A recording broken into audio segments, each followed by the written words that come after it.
What is up, NFL fans? It's your good friend IndyCar Tim here with your Daily Blitz for today. It is the Dallas Cowboys, Baltimore Ravens.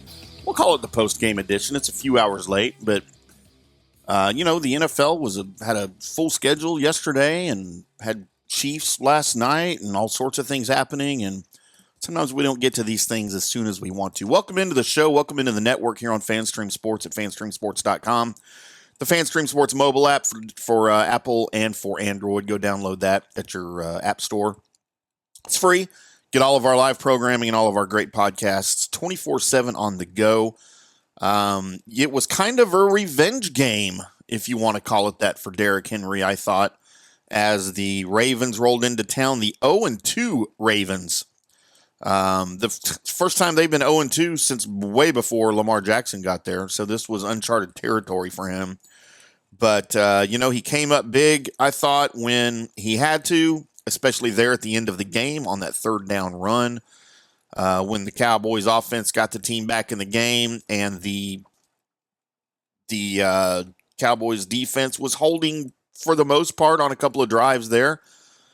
But they just couldn't get the last stop to give Dak Prescott another opportunity.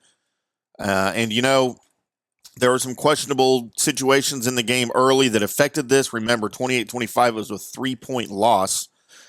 You had a couple of opportunities where they're late in the game when the Cowboys went for two that you missed both. Of course, hindsight's 20/20. If you hit the extra points on both of those touchdowns, you're down 1 instead of 3.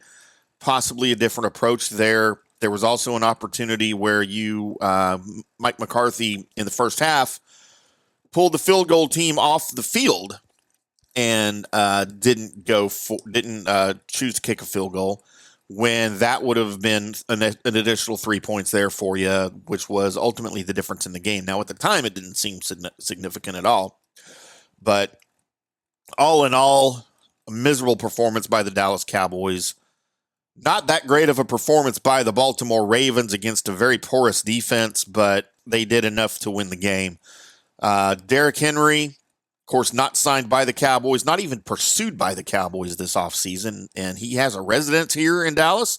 He showed interest verbally in playing in Dallas, but the phone call was never even made, and the Cowboys, Jerry Jones, owner, general manager, president, all those titles that he holds, is getting lit up, not just locally in Dallas, but by the national media, and rightfully so. That was a bonehead move, because now look at their rushing attack.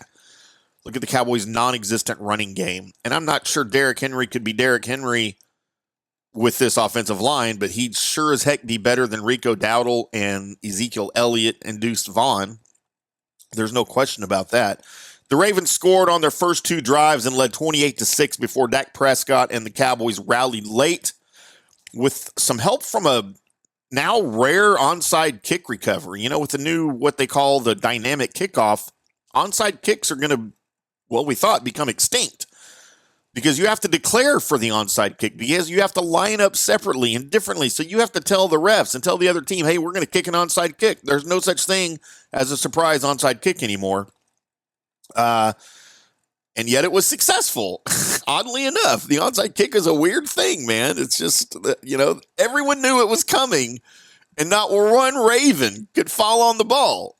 It was just odd. So whatever, it helped juice the Cowboys sort of come back at the time. It proved to be unsuccessful at the end.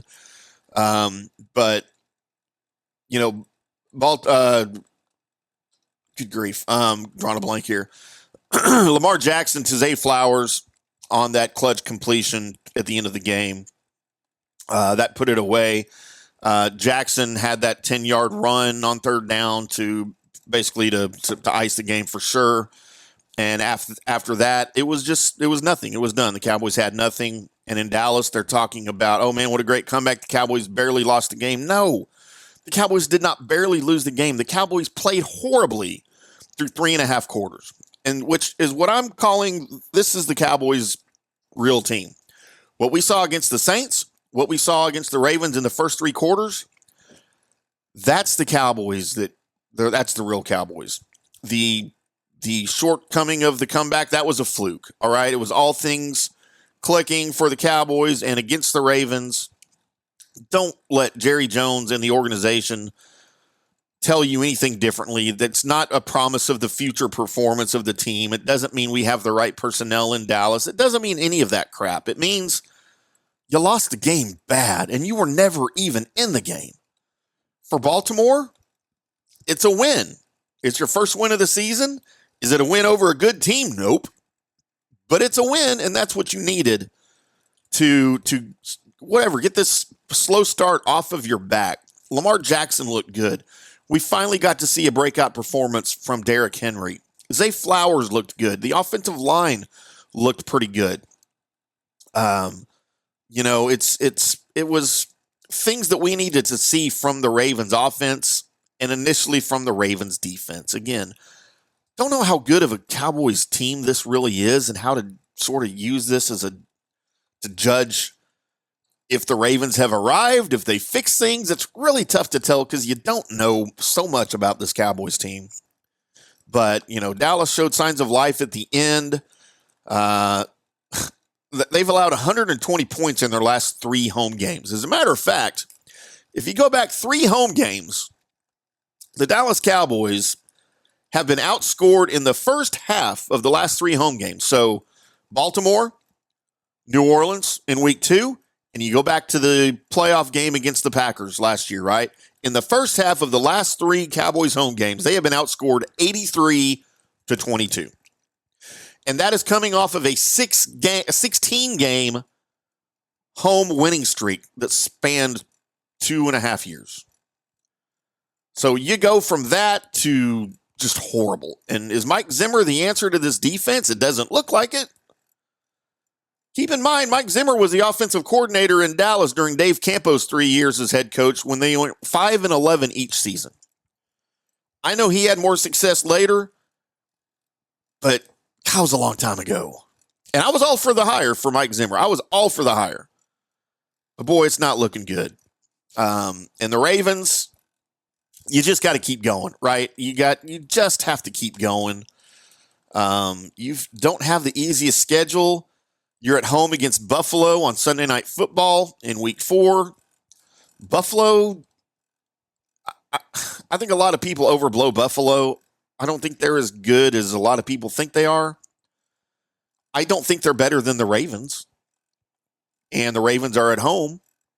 But does that mean anything these days? I mean, good God, look what happened in the AFC title game against the Chiefs You scored 10 points in your home stadium. That's some crap the Cowboys would pull. But the Cowboys meet the Giants on Thursday Night Football. They have a short week. And, at the time, a couple of weeks ago, you were looking at this Giants game for the Cowboys, and you're like, oh, that's a W. Chalk it up now. Go ahead and mark it up. Put it in the win column. Cowboys and the Giants have the same exact record, 1-2, and they sit at the bottom of the NFC East.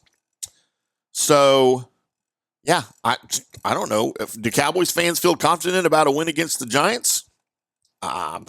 In New York at MetLife Stadium? I don't.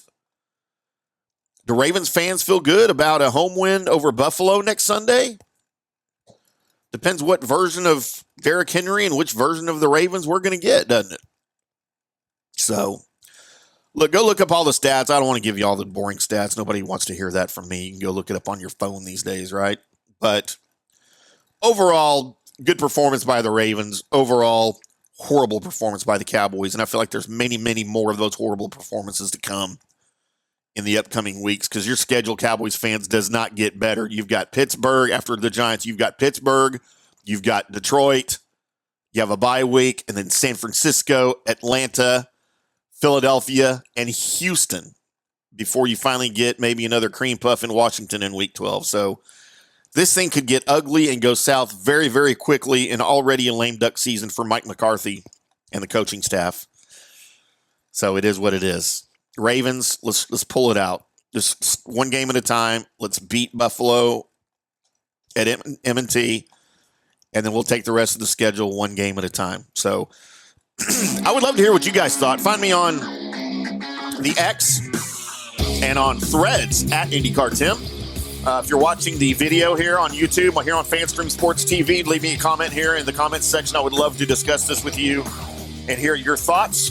If you are listening to the recorded podcast on your favorite podcast app, give us a subscribe there. Maybe a good rating. I would love for you guys to rate me well. Please. I would appreciate that very much. We'll do it again here as we preview the Cowboys next game and preview the Ravens next game here on FanStream Sports. Until then, boys and girls, we'll see you.